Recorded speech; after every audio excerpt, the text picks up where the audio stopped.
নমস্কার, পরিবর্তন news channel আপনার স্বাগত আছে। চ্যানেলকে সাবস্ক্রাইব ও লাইক কমেন্টে শেয়ার করুন। আজকে লোকাল আপডেট পুলিশ সংগঠন মিলিয়ে একটা সংবাদদাতা বার্তা রাখলেন। এই অনুষ্ঠান উপস্থিত ছিলেন সংগঠনের প্রতিনিধিরা। এই প্রোগ্রামের সমালোচনা পক্ষপাতিত্ব নয়, সকলের জন্য ন্যায় বিচার চাইছিল।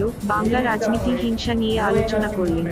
Popular front of India, NAPM, শ্রমিক কৃষক সংগ্রামী মঞ্চ, বন্দী মুক্তি কমিটি, RSF, নাগরিক উদ্যোগ, APDR উত্তর কলকাতা শাখা, নিম আর্মি কলকাতা এবং জাতীয় বাংলা সম্মেলন। আমাদের সময় খুব সংক্ষিপ্ত, যে কারণে আমরা আমাদের মধ্যে উপস্থিত আছেন জাতীয় বাংলা সম্মেলনের সাধারণ সম্পাদক সিদ্ধব্রত দাস, তাকে আমরা বলার সুযোগ করে দিতে পারিনি। সংহতি উদ্যোগের পক্ষ থেকে অশোক রায় আছেন, আমরা দুঃখিত যে তাকেও আমরা বলার সুযোগ করে দিতে পারিনি। CRPPর পক্ষ থেকে সঞ্চিতা আছেন, আমরা তাকেও বলার সুযোগ করে দিতে পারিনি।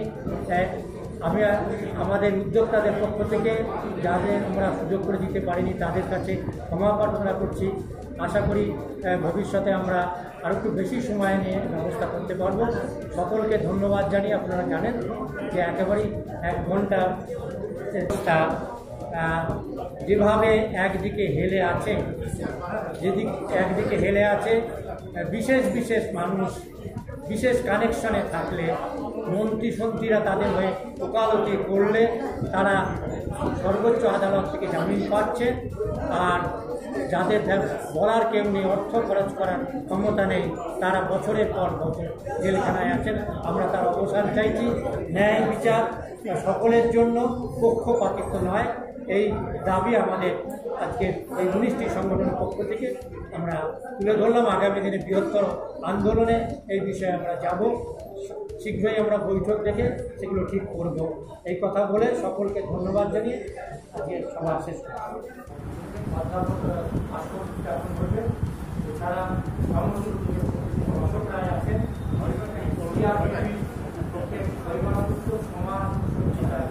আছেন তারপরে আদালতে যে সেদিন নাকি যারা বিজেপি নেতারা উপস্থিত ছিলেন, ওরা কোনো ষড়যন্ত্র করেনি, ওরা ওখানে দুর্ভাগ পেতে গিয়েছিলেন। কেন দিয়েছিলেন যে হয়তো একেবারে হয়তো মানুষের স্মৃতিশক্তিতে ওরা বড্ড বেশি দুর্বল হবে, কিন্তু এত সহজে আমরা তো সেটা বুঝতে পারি না।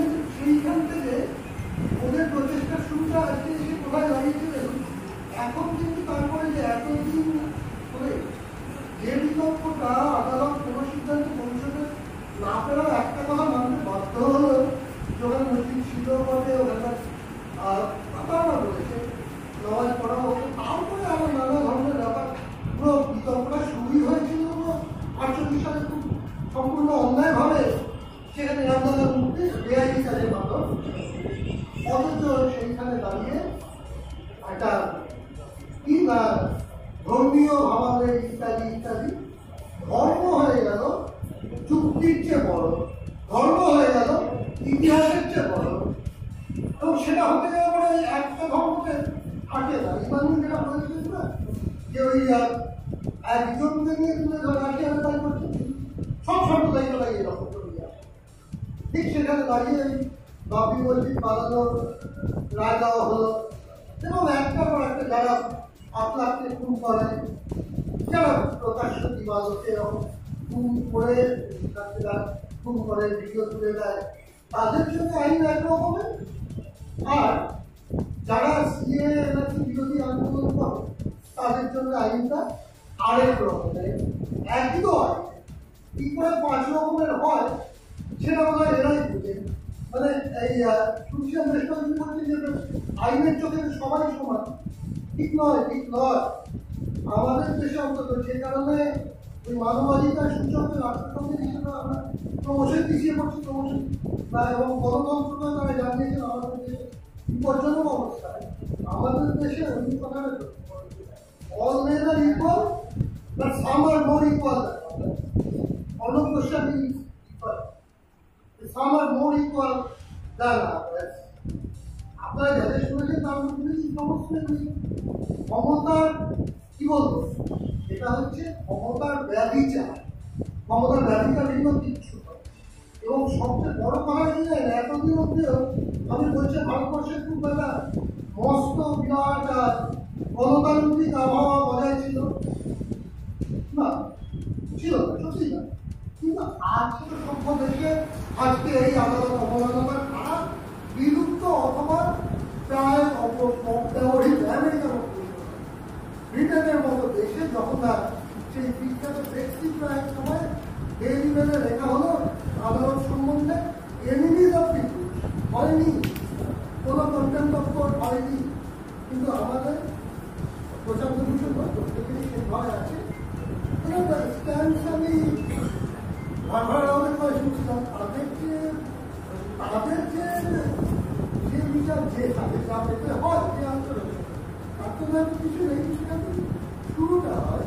কারণ সেখান থেকে এই আইনে যে ব্যবচার তার জায়গাটা রয়ে যায়।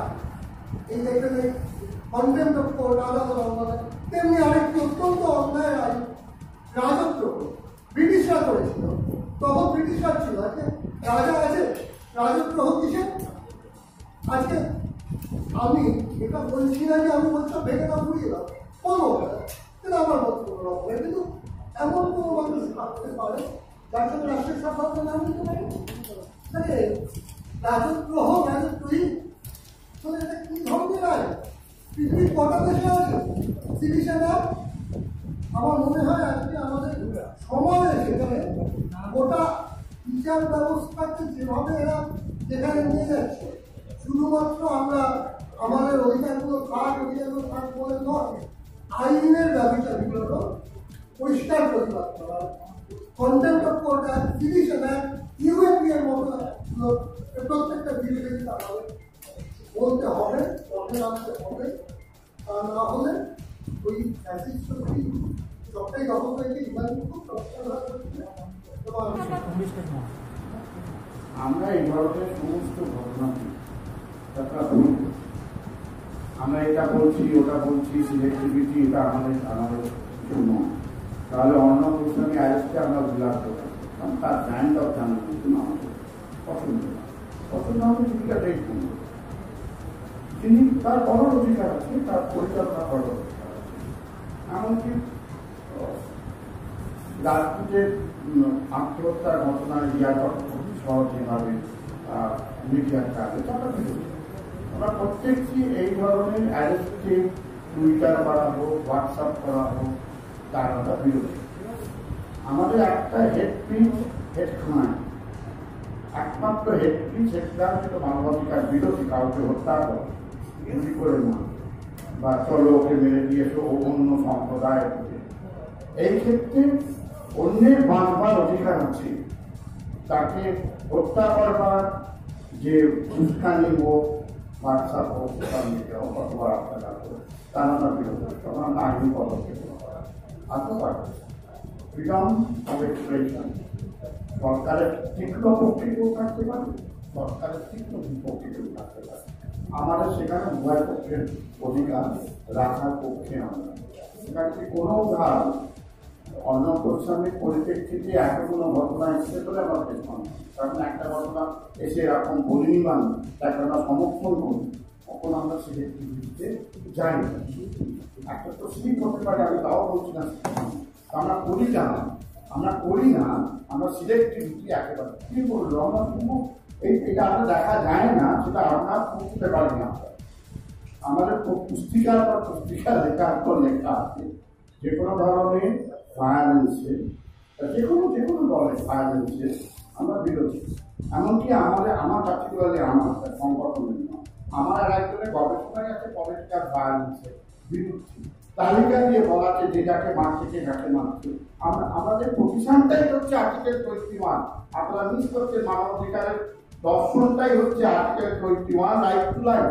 দায়িত্বটা আপনি জানেন না, আপনি কতদিন এসেছেন সাংবাদিকতা। আমরা যখন মাওবাদীদের সাথে সরকারের 2011 সালে যখন আলোচনাতে আমরা গেছিলেন, হবে কি হবে না তো পরে আমরা উদ্যোগটা নিয়েছিলাম, এখানে প্রচুর সমালোচনার মধ্যে দাঁড়িয়ে লস অফ লাইফটা না, মানুষের জীবনটা ভাবে না চলে যায়। আমি মনে করলাম আপনাকে আমি এনে নিয়ে আমি মেরে দিলাম, আমার একটা অস্ত্র আছে। আবার সরকারের বন্ধু কাছে বলে সরকার একদিনকে কাজ দিয়ে মেরে দিল, এইটা বন্ধ হওয়া হচ্ছে গণতন্ত্রের সুশাসন আইনের স্বাক্ষরের কথা বলে না। নরকের কিন্তু যদি হয় তাহলে তাকে আইনের পদ্ধতির মাধ্যমে গিয়ে বিচার করতে হবে। এটা আমরা সকলের হয়ে আমি বলছি তো, আমার একটা ব্যক্তিগত মত থাকতে পারে।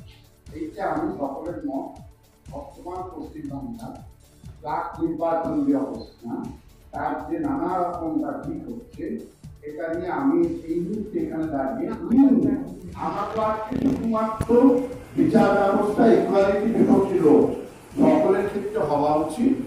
বিচার ব্যবস্থা সকলকে সমানভাবে রাখা। আমরা পশ্চিমবাংলা এটা আমরা করি না, আমি কি করে বলে দেবো সকলের হয়ে, এটা আমি বলতে পারছি না। আমি কনস্টেন্ট বাই ফ্যাক্ট আমার ব্যক্তিগত মত থাকতে করে অনুরোধ করছি। আমি যদি এখানে করতে পারছি না সকলের হয়ে, তাহলে আমি প্রশ্নটা কিনছি না যে পলিটিক্যাল ভায়োলেন্সের আমার বিরোধী। যদি বিজেপিও করে, যদি সিপিএমও করে, যদি কংগ্রেস করে, বা কোনো কিছু দল না, তাকে খুন করে দেবো আমি আমার বিরোধী মত করে, আমরা তার বিরোধিতা করছি। তো আমি এটাই বললাম, আমরা এতদিন ধরে পশ্চিমবাংলায় সবাই রাইট টু লাইফের আমরা যারা করছে, আমরা পাণ্ডবদের বিরুদ্ধে দেশ থেকে মৃত্যুদণ্ড তুলে দেওয়ার পক্ষে, আমরা একটা দলকে খুন করে দিচ্ছে, আমরা তার পক্ষে দাঁড়াতে পারি। এটা আমাদের নীতিগতভাবেই অবস্থা নয়। পলিটিক্যাল ভায়োলেন্সের আমরা বিরোধী। নির্বাচন হবে, শান্তিপূর্ণ হবে, কতটা প্রচার হবে, আমি নির্বাচনের কথা বাদও দিই না। সাধারণ প্রচার হবে, আমি গ্রামে অন্য দল করি, আমি ফ্ল্যাগ তুলতে দেবো না, তোমাকে অফিস ঘর তুলতে দেবো না, এটা আমরা দেখে এসছি অতীত। এটা হবে না, এটা বিরোধী। আমরা বিরোধী। আমরা কখনোই এই খুন সঠিক, ওই খুন বেটি, এইটা মানবাধিকারের আর্টিকেল 21 থেকে মানবাধিকারের মঞ্চ থেকে কথা আমরা কোনোদিন বলিনি। আশা করি যে কদিন আমরা বাড়বো মানবাধিকার নিয়ে, এটা কোনোদিন বলবো না। আমরা কোনো ন্যায় বিচার, যে খুনগুলো হয়েছে খুনগুলোর বিচার হবে। আমি আপনাকে বলি, আমার লকআপের মামলা 25 বছর ধরে চালাচ্ছি। 25 বছর, 1-2 বছর নয়। একটা পরিবারের হয়ে 25, 30, 20 বছর ধরে আমরা মামলা চালাচ্ছি একটু বিচারের জন্য। তারপরে কি আমি আর্মসকে মেরে দেবো না? আমরা বিচার চাইছি। যদি কোনো পলিটিক্যাল ভায়োলেন্স প্রোগ্রামকে খুব করে বিচার হবে, মানুষের ক্ষেত্রে বিচার হয়েছে, সাজা হচ্ছে, সাজা হচ্ছে, মুজাফরের ক্ষেত্রে সাজা হয়েছে, সাজা হচ্ছে। আমরা পরিষ্কার জরুরি অবস্থার সময় আমরা একটা ঘুম থেকেছিলাম, যেখানে বিচার ব্যবস্থা এক্সিকিউটিভের কাছে মাথা নত করে দিয়েছিল। পরে মানতা গান্ধীর বিখ্যাত মামলা ৭৭ সালে সুপ্রিম কোর্ট ক্ষমা চেয়ে নেয় দেশবাসীর কাছে। তার যে রোল অফ ইন্ডিপেন্ডেন্স, স্বাধীনতার যে জায়গাটা, বিচার ব্যবস্থা স্বাধীনতা, সেইটা পূর্ণ হয়ে গেছিল। আবার আজকে আমরা দেখতে পাচ্ছি গত কয়েক বছর ধরে বিশেষ ক্ষেত্রে যতখানি বিচার ব্যবস্থা নিজের পায়ে দাঁড়িয়ে উত্তর দেওয়া উচিত ছিল, উত্তর দিচ্ছে না। এড়িয়ে যাওয়ার নীতি, এটা নতুন একটা শব্দ গৌতম ভাটিয়া আইনজীবীরা দিচ্ছেন, ডক্ট্রিন অফ ডিফেকশন। যে মামলাটা মনে হচ্ছে যে সরকার অসুবিধায় পড়বে, সে মামলাটাকে বারবার রিজেক্ট করছে না, কোর্ট থেকে বার করে দিচ্ছে না, কিন্তু পেছিয়ে দিচ্ছে, শুনানি হচ্ছে না। কাশ্মীরের ইস্যু 370, এরিয়াস পারপাস, ইলেকশন বন্ড, সেন্ট্রাল ভিস্টাটাকে তুলে এনে শোনা, যে রিজার্ভ করে দেওয়া, জোয়ার মামলাটাকে তুলে এনে তাড়াতাড়ি নিষ্পত্তি করে দেওয়া, অথবা তাড়াতাড়ি রাম মন্দিরের ইস্যুটাকে সবাই মিলে একটা জায়গায় নিষ্পত্তি করে দেওয়া, যে যারা বাঁধল তাদের হাতে আবার মন্দির গড়ার দায়িত্ব দেওয়া। এগুলো অত্যন্ত ডিস্টার্বিং কেস, অত্যন্ত উদ্বেগজনক ঝুঁকি, যেগুলো আমাদের মনে হচ্ছে বিচার ব্যবস্থা যেটা করণ করা উচিত হয়ে আছে, স্বাধীন, ফ্রি অ্যান্ড ফেয়ার, কোথাও যেন গোলমাল।